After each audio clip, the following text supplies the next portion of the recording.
ठीक है, मैंने अलाउ कर दिया, ठीक है। अच्छा, आपको मैंने कहा था एनसीईआरटी लाओ, इलेक्ट्रोकेमिकल सीरीज पास में रखो और मुझे बताओ कि इसका कितना वोल्टेज दिखा रहा है, मुझे बताना। ढूंढो, आप सीरीज से ढूंढो।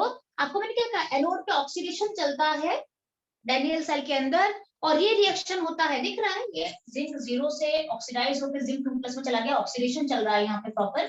तो ये जो ऑक्सीडेशन को क्या कहते हैं, SOP कहते हैं, स्टैंडर्ड ऑक्सीडेशन पोटेंशियल कहते हैं। स्टैंडर्ड क्यों है, ये सारी चीजें हैं इसलिए स्टैंडर्ड है, ठीक है। और स्टैंडर्ड ऑक्सीडेशन क्यों है, क्योंकि ऑक्सीडेशन हो रहा है। तो स्टैंडर्ड ऑक्सीडेशन पोटेंशियल कैसे बनेगा, क्या बनेगा, इसका वैल्यू मुझे आपकी फटाफट से बता, इसका वैल्यू क्या है, क्या वैल्यू दिखा रहा है ये सीरीज, -0.76 दिखा रहा है। नहीं, 0.76 दिखा रहा होगा क्योंकि ऑक्सीडेशन चल रहा है। आपने सीरीज में जो देखा है वो SRP का वैल्यू है। जस्ट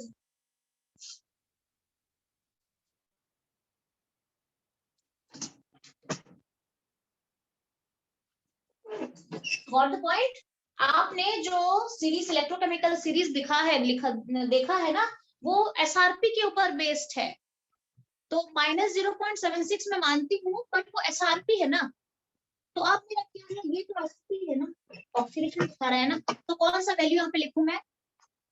आपका सीरीज जो बेस्ड है वो SRP के ऊपर बेस्ड है, स्टैंडर्ड रिडक्शन पोटेंशियल के ऊपर बेस्ड है। तो स्टैंडर्ड रिडक्शन पोटेंशियल का जो वैल्यू होता है, this is equal to minus standard oxidation potential. इन दोनों का वैल्यू इनवर्स होता है। स्टैंडर्ड अगर ऑक्सीडेशन रिडक्शन पोटेंशियल है, this is equal to minus SOP, SRP is equal to minus SOP। तो आपका जो वैल्यू है वो SRP के ऊपर बेस्ड है। क्लियर है। और SRP में आपको क्या लिखा है मुझे बताओ, SRP में जिंक का कितना लिखा है, SRP का जो वैल्यू है जिंक का कितना आया है। मेरे पास अभी टेबल नहीं है, बता दो what is the value. M+ में जाएगी। हाँ बेटे बोलो। नहीं, बुक में क्या लिखा है, सीरीज में क्या लिखा है, -0.76 लिखा है ना। हाँ जी मैम। अच्छा, तो बट ये तो SRP है नहीं ना, ये तो SOP है। तो सिंपल आपको लेना है 0.76 वोल्ट लेना है। इसको रख देते हैं अभी यहाँ पे, हम इसको रहने देते हैं। तो अगर मैं उल्टा लूंगी तो क्या हो जाएगा, उल्टा अगर ये SOP वैल्यू है, ध्यान रहे ये SOP वैल्यू है, गड़बड़ नहीं करना है बिल्कुल भी। बट मेरा कैलकुलेशन में हमेशा SRP वैल्यू चाहिए, फिर हम उसे कन्वर्ट भी करेंगे। अच्छा, अब हम चलते हैं कैथोडिक रिएक्शन एट कैथोड।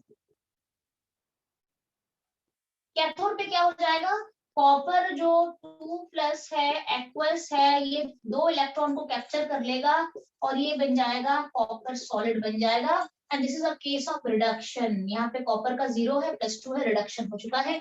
अब इसके लिए अगर मैं सेल पोटेंशियल निकालूंगी तो कॉपर 2+ एक्वस से कॉपर सॉलिड में कन्वर्ट हो रहा है। इसका वैल्यू मुझे बता दो कितना है। बहुत अच्छा, 0.34 वैल्यू आपको बुक में भी दिया है, और ये यहाँ पे रिडक्शन हो रहा है तो ये SRP ही है, तो मुझे SRP वैल्यू को डायरेक्ट उतार देना है 0.34 वो बुक वाला जो वैल्यू है वो सिंपली SRP है, ठीक है। और यहाँ पे स्टैंडर्ड रिडक्शन हो रहा है यहाँ पे, सो आई गॉट दिस वैल्यू, ठीक है। अच्छा, अब हम चलते हैं, इतनी सारी चीजें हमने देख लिया, ये ऑक्सीडेशन हो गया, रिडक्शन हो गया।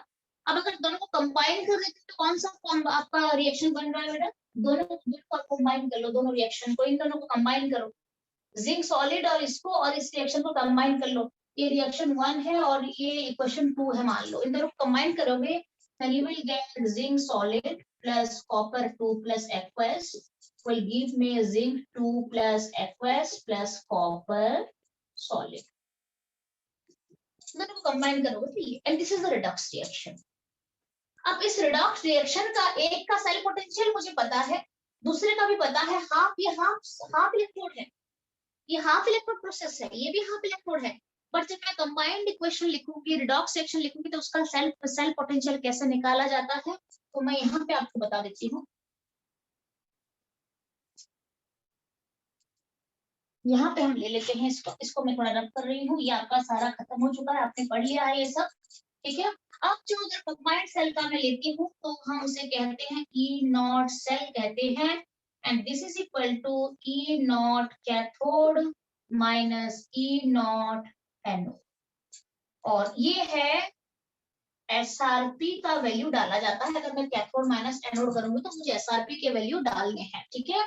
एंड अगर मैं उल्टा लेती हूँ तो E naught anode minus E naught cathode भी होता है, उल्टा भी लिया जाता है, बट यहाँ पे एसओपी लिया जाता है। दोनों फॉर्मूले इसके लिए हैं, ई नॉट सेल के लिए। कैथोड माइनस अगर एनोड करोगे, कैथोड तो कॉपर है, माइनस जिंक एनोड है, तो कैथोड माइनस अगर एनोड करोगे तो एसआरपी लेनी है। और अगर आपको एनोड माइनस कैथोड करने हैं, एनोड माइनस कैथोड करने हैं, जिंक माइनस कॉपर का अगर सेल आपको पोटेंशियल देख के माइनस करनी है तो एसओपी जाएगा। बट इसलिए क्या करा जाता है, मोस्टली जो यूज फॉर्मूला होता है वो ये होता है क्योंकि आपका सीरीज एसआरपी के ऊपर बेस्ड है, तो ये वाला फॉर्मूला ये दोनों से इक्वल वैल्यूज आपको देंगे। बट थिंग इज दैट कि इसको यूज ज्यादा करा नहीं जाता है, हम इस रिएक्शन को यूज कर लेते हैं। तो इसको मैं अभी रब कर लेती हूँ, बट ये भी एक रिएक्शन है, दोनों तरीके से रिजल्ट आपका सेम आएगा, ठीक है। But this is frequently use, this SRP value cathode minus anode. अगर मैं पूरे वैल्यू पे लेके चलूं, कैथोड कॉपर है, अच्छा कॉपर का मैंने क्या निकाला था, ये वाला सेल, कॉपर का जो आपका एसआरपी वाला जो वैल्यू है वो आपको लेना है, और ये वैल्यू एसआरपी ही है, ये जो वैल्यू है ना ये एसआरपी वैल्यू है, रिडक्शन चल रहा है।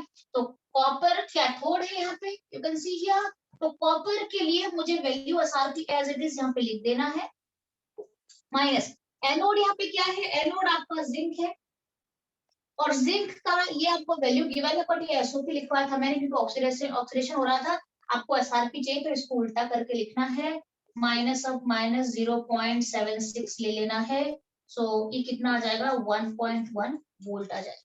तो इस तरीके से हम यहाँ पे क्या करते हैं, this not electron volt, it is volt only. Ankit, this only volt, ठीक है ना। अगर तुम इलेक्ट्रॉन वोल्ट, हाँ अगर इलेक्ट्रॉन वोल्ट लिख दोगे तो पूरा गड़बड़ हो जाएगा वहां पे। पोटेंशियल है ना, ईएमएफ है ये, हम सिंपली इसको वोल्ट में लेते हैं, कैलकुलेट करते हैं, ठीक है। अच्छा तो इस तरीके से हम क्या निकालते हैं, ई नॉट सेल निकालते हैं। अच्छा अब आपको थोड़ा सा ये अच्छा यहाँ पे तो ये डन हो चुका है मेरा, ठीक है। अच्छा यहाँ पे क्या होता है, अगेन क्या होता है देखो, ये तो ऑक्सीडेशन पे चला गया, जिंक 2+ हो गया, और 2 इलेक्ट्रॉन जिंक 2+ तो सॉल्यूशन के अंदर आ गया, 2 इलेक्ट्रॉन क्या होता है बाहर इस तरफ निकल जाते हैं कैथोड की तरफ, यहाँ पे एंटर करते हैं, और यहाँ पे फिर इसी 2 इलेक्ट्रॉन को कॉपर 2+ पकड़ के यहाँ पे कॉपर की थिकनेस धीरे धीरे बढ़ जाती है, थिकनेस बढ़ जाती है, कॉपर की थिकनेस बढ़ने लगती है, और जिंक का जो थिकनेस है वो धीरे धीरे धीरे धीरे करके आपका घटने लगता है। और जब पूरा जिंक खत्म हो जाएगा तो आप क्या कहते हो कि आपकी बैटरी खत्म हो गई। पेंसिल बैटरी, कई बार देखना बहुत सारे बैटरी जो होते हैं वो रिचार्जिंग नहीं होते हैं, रिचार्जेबल बैटरीज नहीं होते हैं, एक बार आप उसे लाते हो वो खत्म होता है, आप फेंक देते हो, तो उसमें वही होता है, ठीक है। धीरे धीरे करके एक साइड पूरा थिक होता जाएगा और दूसरा इलेक्ट्रोड जो है वो खत्म होते होते पूरा खत्म हो जाएगा, और उस टाइम हम ये कहते हैं कि ये बैटरी डिस्चार्ज हो गया है पूरा, ठीक है, उसे थ्रो कर देते हैं। अगर वो रिचार्जिंग बैटरीज है, रिचार्जेबल बैटरीज है, तो आप रिचार्ज करने का फैसिलिटीज वहां पे होता है, ठीक है। तो उसमें फिर क्या होता है रिचार्जिंग में, अगेन फिर ये उल्टा रिएक्शन चलेगा, आप जिसे इलेक्ट्रोलाइटिक बोल सकते हो, उल्टा रिएक्शन चलेगा, और धीरे धीरे ये खत्म हो जाएगा, और धीरे धीरे ये फिर बनता जाएगा बनता जाएगा बनता जाएगा। जब ये पूरा बन जाएगा और ये खत्म हो जाएगा, फिर आप दोबारा ऐसे बैटरी को यूज कर सकते हैं। क्लियर है, ऑल क्लियर बच्चे कि क्या होता है इलेक्ट्रोकेमिकल सेल के अंदर। सिंपली दिस इज बैटरी, ये बैटरी सिस्टम है पूरा, जैसे आप जो पढ़ते हो ना सेल बोलते हो वही है पूरा। कुछ कुछ होते हैं जो रिचार्जेबल बैटरीज नहीं होते हैं, आप उसे लाते हो खत्म हो जाता है तो उसे फेंक देते हो, और कई बार जो होता है आप उसे फिर चार्जिंग पे चढ़ा देते हो, फिर वो दोबारा रिएक्शन बैक कर लेता है अपना, और पूरा जितना जिंक का थिकनेस था उतना बन जाता है, फिर आप उसे यूज करते हैं। इट्स नॉट ऑलवेज कि वो काफी सारे तरीके का डिफरेंट डिफरेंट सेल भी आ चुका है आजकल, ये ना सिंपल एक आपको एग्जांपल मैं दे रही हूँ डैनियल सेल का। अच्छा अब इसमें क्या होता है देखो, ये आपने देख लिया एनोडिक रिएक्शन कैथोडिक रिएक्शन आपने देख लिया, ये किस तरीके से मेरा रिएक्शन चल रहा है। अच्छा अब आप एक फिजिबिलिटी टेस्ट, मतलब फिजिबिलिटी मतलब आपको 2 चीजें दे देंगे, रिएक्शन दे देंगे, बोलेंगे बताओ ये रिएक्शन फिजिबल होगा कि नहीं होगा। अब इसमें होता क्या है, ये तो आपका इनोट सेल आ गया, इनोट सेल आ गया, ये यहाँ पे आ गया। अगर इनोट सेल का वैल्यू पॉजिटिव आता है, यहाँ पे ये पॉजिटिव है, अगर पॉजिटिव आता है तो आपका सेल प्रॉपरली वर्क करेगा, प्रॉपरली फंक्शन करेगा आपका सेल, अगर ये पॉजिटिव है तो। अगर ये जीरो या नेगेटिव होता है इनॉट सेल तो आप इलेक्ट्रोकेमिकल सेल बना नहीं सकते हो, मतलब वो फंक्शन नहीं करेगा। क्लियर है? तो आपको इसका वैल्यू देख के फिजिबिलिटी टेस्ट दिखनी पड़ेगी कि इसका वैल्यू अगर पॉजिटिव है तो रिएक्शन फिजिबल है, you can make a electrochemical cell. अगर नेगेटिव या जीरो है तो आप इलेक्ट्रोकेमिकल सेल बना नहीं सकते हो। क्लियर है? अच्छा, दूसरा यहाँ पे क्या होता है, बिकॉज इलेक्ट्रॉन इस डायरेक्शन में फ्लो कर रहा है, ऑटोमेटिकली जो करंट है वो अपोजिट डायरेक्शन में फ्लो कर जाएगा। आपका जो यहाँ पे मान लो करंट है, मैं आई के थ्रू इसे दिखा देती हूँ। आपका जो करंट है वो इलेक्ट्रॉन के ऑपोजिट डायरेक्शन में फ्लो कर जाएगा, तभी ये यहाँ पे मैंने एमीटर डाल दिया है, वो करंट के डायरेक्शन को भी बताएगा, मेजरमेंट को भी बताएगा, ये जो है। ठीक है, तो आई ऐसे जाएगा। अब ये आई करंट पास होना स्टार्ट हो गया, इसका मतलब है इलेक्ट्रिसिटी प्रोड्यूस हो चुकी है आपकी सेल से। अब यही इलेक्ट्रिसिटी को अगर आप ऐसे यहाँ पे पास करा दोगे ना, लाइक इस तरीके से आप लोगे, तो आपके जितने सारे एप्लायंसेस आप इन पर रन कर सकते हो आराम से। ठीक है ना, आपके एप्लायंसेस को यहाँ पे रन इजीली कर सकते हो। ये पूरा इस तरीके से आप इसको लेके आपका इलेक्ट्रिसिटी प्रोड्यूस हो चुका है, आपको जो आपको एप्लायंसेस रन करने हैं आप रन करो यहाँ पे, ये पूरा ऐसे फ्लो कर जाएगा यहाँ पे। क्लियर है? इन बिटवीन अगर कोई एप्लायंसेस आप यहाँ पे डालोगे तो ग्लो, बल्ब अगर डालोगे तो ग्लो करना स्टार्ट कर देगा, और कोई एप्लायंसेस डालोगे तो वो अपना फंक्शन दिखाना स्टार्ट कर देगा। तो this is the generation of electricity bye spontaneous changes. अच्छा, ये हो गया मेरा डैनियल सेल हो गया। अब मैं आपको लेके चलती हूँ, ये तो ठीक है, इनॉट सेल आपको मैंने दे दिया है, इस तरीके से आप निकाल सकते हो।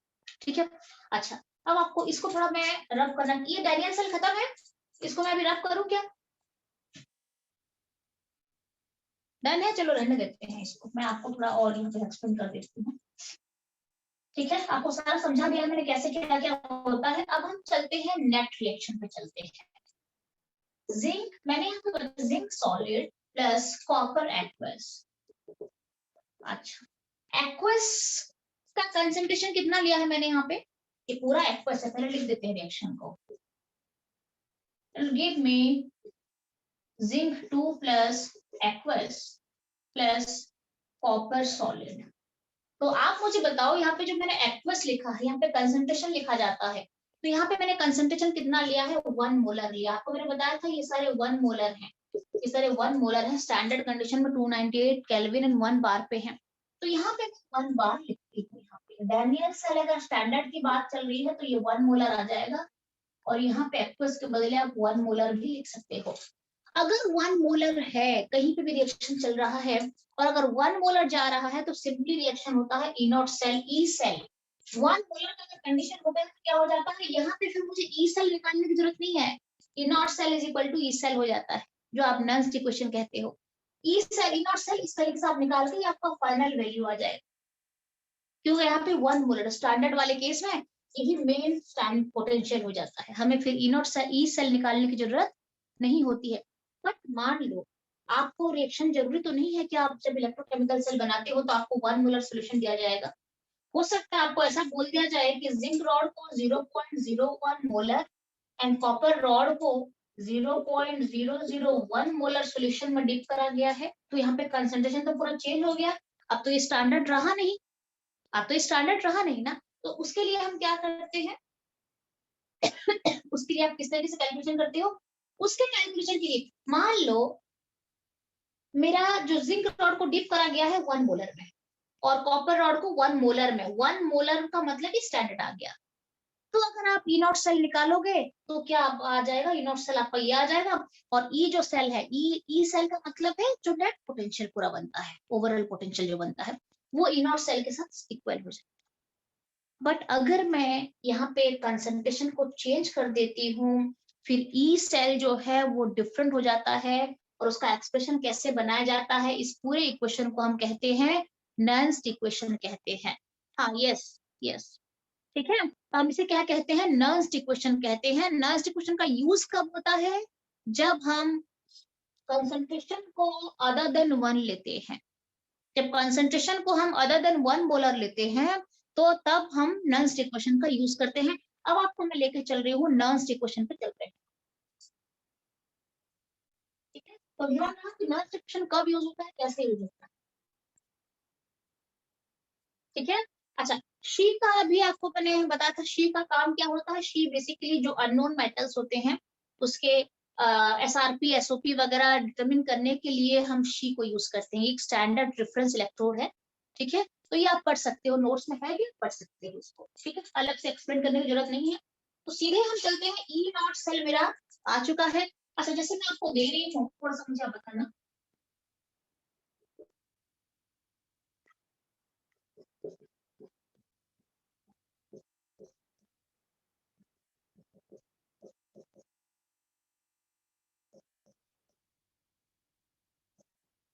ठीक है, ये रिएक्शन मैंने यहाँ पे अभी लिखा है, फटाफट से बता दो ये रिएक्शन फिजिबल होगा कि नहीं होगा।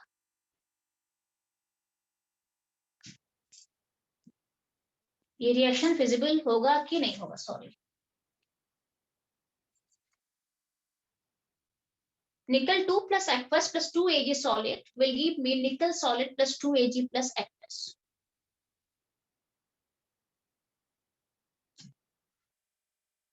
रिएक्शन फिजिबल होगा कि नहीं होगा, मतलब ये पेयर को लेके, इन दोनों को लेके मैं इलेक्ट्रोकेमिकल सेल बना सकती हूँ कि नहीं बना सकती हूँ।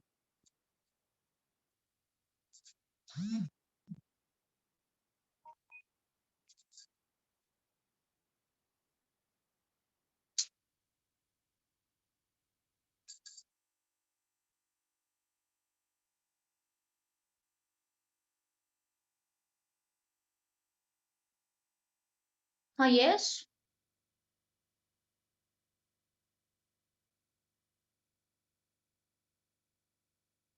नहीं बना, हाँ हाँ, अच्छा अच्छा अच्छा हाँ, नहीं बना सकते हैं, ठीक है।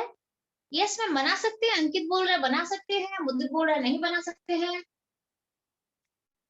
नहीं बना सकते हैं। दैट मीन्स इसका इनॉट सेल जो आएगा वो नेगेटिव आ रहा है क्या, आप एक बार चेक कर लो, ठीक है। इसका इनॉट सेल अगर नेगेटिव आ जाएगा तो मैं इससे लेके ये रिएक्शन फिजिबल नहीं है, और मैं इसको लेके इलेक्ट्रोकेमिकल सेल बना नहीं सकती हूँ। कई बार आपको ऐसी दो चीजें दे देंगे और आपको पूछा जाएगा कि हाँ बताओ आप ये सेल फिजिबल होगा कि नहीं होगा, रिएक्शन फिजिबल होगा कि नहीं होगा।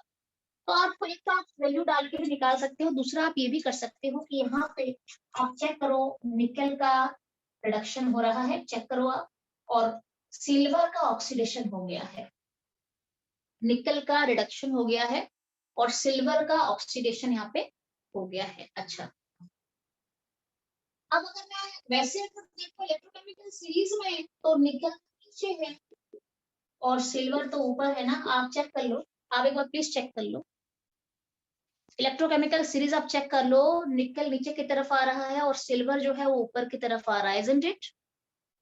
Yes ma'am.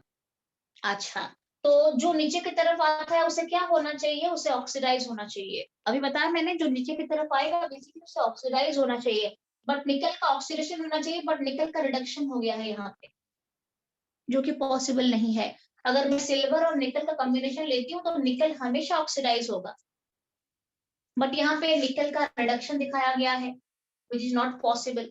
और सिल्वर का रिडक्शन होना चाहिए, सिल्वर को ऑक्सीडाइज कर दिया गया है यहाँ पे, so this reaction is not feasible. अच्छा, दूसरा ये है कि हम गैल्वेनिक रिप्रेजेंटेशन कैसे करते हैं। आपको बोलेंगे इसका गैल्वेनिक सेल रिप्रेजेंटेशन बताओ, तो कैसे बनाओगे आप। So this reaction is not feasible, you know this reaction is not feasible.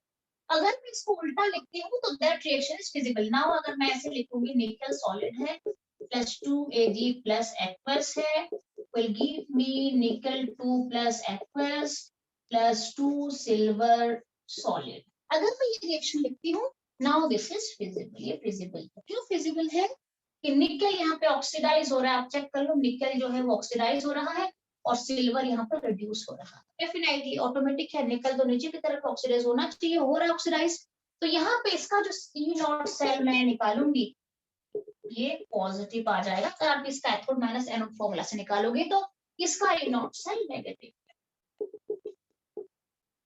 Clear है। अच्छा, अब आपको बोला जाएगा कि गैल्वेनिक रिप्रेजेंटेशन कैसे लिखा जाता है। फॉर एग्जांपल, तो गैल्वेनिक में क्या लिखा, कैसे गैल्वेनिक रिप्रेजेंटेशन करोगे आप, क्या करा जाता है, बेसिकली ऑक्सीडेशन पे जो जा रहा है उसे हम लेफ्ट हैंड साइड में रखते हैं, और जो रिड्यूस या रिडक्शन पे जा रहा है उसे हम राइट हैंड साइड में रखते हैं, और बीच में 2 बार शो करा जाता है जो कि सॉलिड ब्रिज को रिप्रेजेंट करता है। तो यहाँ पे मुझे क्या करना है, निकल ऑक्सीडाइज हो रहा है तो निकल सॉलिड निकल 2 प्लस एक्वस जाएगा मेरा ये, ठीक है। ये ऑक्सीडेशन वाला जो पार्ट है ना, ऑक्सीडेशन वाला, ये मैं लेफ्ट हैंड साइड में दिखाती हूँ। इस तरीके से 2 बार दिखाया जाता है, और जो रिडक्शन हो रहा है उसे हम दिखाते हैं, रिडक्शन हो रहा है, सिल्वर का रिडक्शन हो रहा है, तो सिल्वर प्लस से सिल्वर 2 सिल्वर में चला गया है। अब ये रिडक्शन हो रहा है, तो यहाँ पे ये ऑक्सीडेशन है और ये रिडक्शन है, तो इसको दिखाया जाता है राइट हैंड साइड में। अब आपको यहाँ पे वहां पे ये सब लिखने की जरूरत नहीं है, आपको बताने के लिए मैं लिख रही हूँ, ठीक है। So this is the galvanic cell representation of a redox reaction. तो इस तरीके से लिखा जाता है, और ध्यान रहे हमेशा ऑक्सीडेशन को लेफ्ट एंड रिडक्शन को राइट हैंड साइड में रखा जाता है, और साथ में ये भी ध्यान रहे कि हम यहाँ पे कोएफिशिएंट वगैरह नहीं डालते हैं, कोएफिशिएंट डालने की जरूरत नहीं है यहाँ पे, आप ऑटोमेटिकली बना सकते हो इसको। आपको पूछा जाएगा, ऐसे ही पूछ रही हूँ मैं, Fe2 plus and Br minus का रिएक्शन फिजिबल होगा क्या?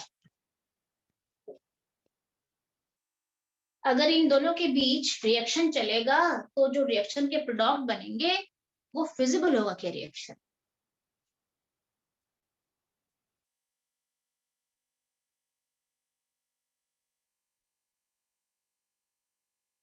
Fe2 plus and Br minus का रिएक्शन फिजिबल होगा अगर मैं सेल बनाऊंगी तो? इज इट पॉसिबल कि मैं बना दूं एक सेल और वो फिजिबल हो जाए?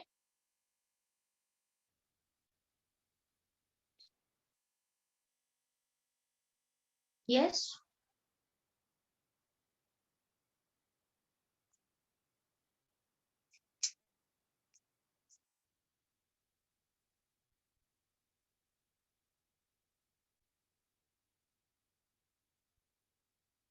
अच्छा, आज एंट्रेंस की क्लास मैंने कितने बजे रखा है बेटा? 9:30 ना?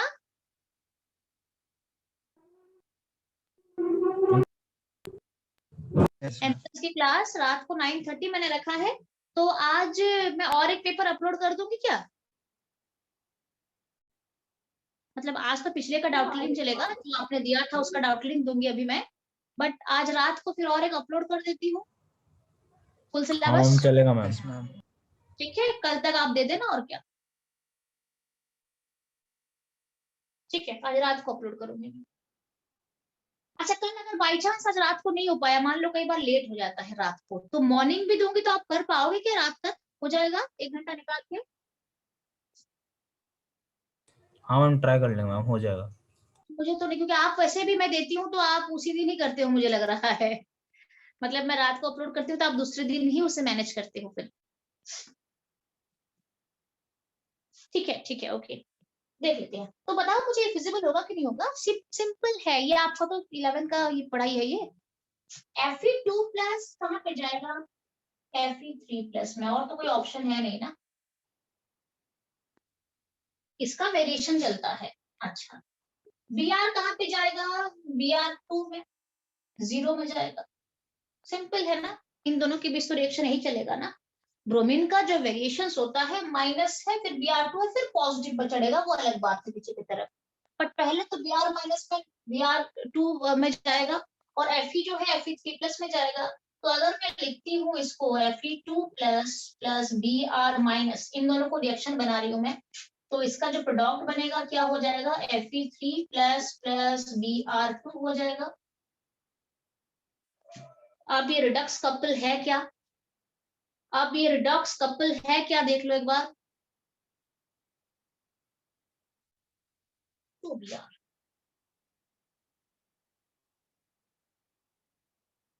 टू Br अगर हम करेंगे इसको, Br2 आ गया यहाँ पे, तो यहाँ पे 0 आ जाएगा। ठीक है, -2 से अगर 0 हो गया है तो मुझे यहाँ पे भी यहाँ पे डालना पड़ेगा, क्या डालना पड़ेगा? 2Fe। तो भी आप खुद भी मैनेज कर सकते हो, छोड़ दो, क्योंकि total loss must be equal to total gain होना चाहिए ना। तो यहाँ पे +4 है, यहाँ पे +6 हो गया है। ठीक है, तो यहाँ पे 2 का इंक्रीमेंट चल रहा है, यहाँ पे ऑक्सीडेशन नंबर का, -2 से 0 का मतलब है यहाँ पे भी इंक्लूड हो गया। अब आप मुझे बताओ, इसको तो मैं बाद में लिखूंगी, जब रिएक्शन फिजिबल होगा तब हम ये बनाएंगे। वैसे मुझे आप देख के ही बता दो कि रिएक्शन फिजिबल दिख रहा है आपको क्या, कैसे हो सकता है? Fe का भी ऑक्सीडेशन और Br का भी ऑक्सीडेशन चल रहा है। एक ऐसा रिएक्शन है जहाँ पे Fe का भी ऑक्सीडेशन हो गया है और Br का भी ऑक्सीडेशन हो गया है, तो रिडक्स कपल नहीं है ये। तो ये गाल्वन आपका जो इलेक्ट्रोकेमिकल सेल बना नहीं सकता है, रिएक्शन बिल्कुल भी फिजिबल नहीं होगा। ये रिएक्शन फिजिबल नहीं होगा।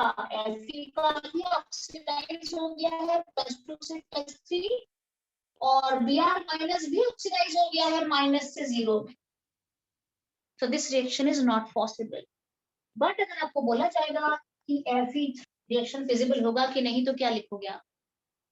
Fe3+ और Br- का फिजिबल होगा कि नहीं रिएक्शन?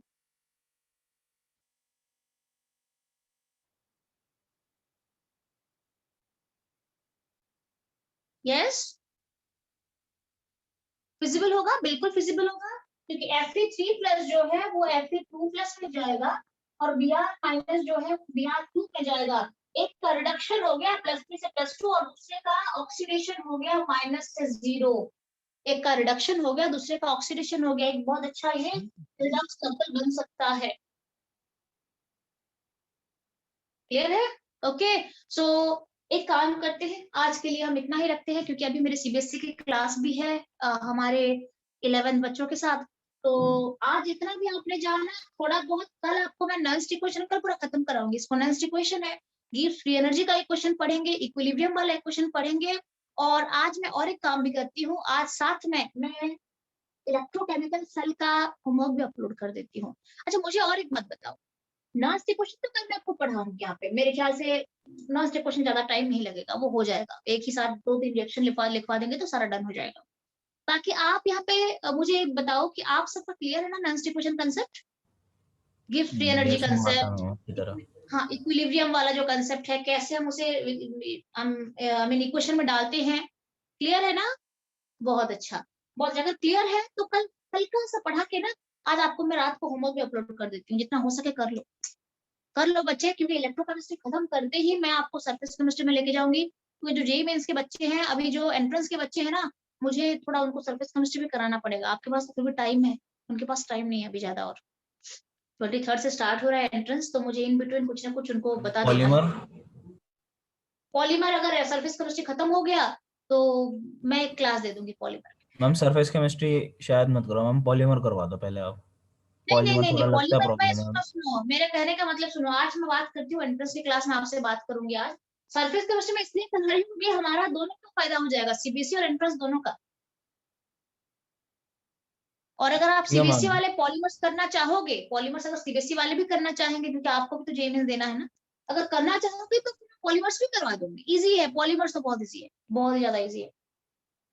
मुझे बोरिंग लगता है तो सरफेस केमिस्ट्री बोरिंग लगता है थोड़ा सा, और पॉलीमर तो फिर भी चलेगा, ठीक ठाक है, इंटरेस्टिंग है, कर लेते हो, कर सकोगे आप। ठीक है, तो देख लो, अगर आप बाकी यहाँ पे जो सीबीएसई के बच्चे हैं वो भी अगर पॉलीमर की एक क्लास लेना चाहोगे, 1-2 क्लास रेडी हो, तो मुझे बता देना, मैं साथ ही यहीं पे ही दे दूंगी क्लास आपको। ठीक है, और ये थोड़ा खत्म हो जाए, इलेक्ट्रोकेमिस्ट्री एक चल रहा है, खत्म कर लेते हैं इसको। ठीक है, और और कितनी बाकी देर तो क्लास ठीक है, लोगे? क्लास खत्म है बेटा, क्लास खत्म है, बच्चे आने लगे हैं 11 के। तो मैं अब छुट्टी कर रही हूँ, कल मैम मिलते हैं। कल 9:30 है ना हमारी, एंट्रेंस? हाँ 9:30 है, 9:30 है। अगर होगा तो थोड़ा बहुत 5-10 मिनट लेट हो जाऊंगी मैं, क्योंकि अभी बच्चे आ चुके हैं ना, और 8:30 ओके हो चुका है, तो इनको 1 घंटा इनको 1 घंटा पढ़ाना पड़ेगा मुझे। ठीक है, छुट्टी करो फिर। Yes ma'am. ठीक है, हाँ मिलते हैं, कल मिलते हैं हाँ बच्चे, हाँ कल मैम, मिलते पर मैं प्लीज भी मिलता क्वेश्चन हूँ। करा देना सारे आज कल के। हैं। हाँ हाँ, मैं कराऊंगी, सारा कर देंगे, ठीक है।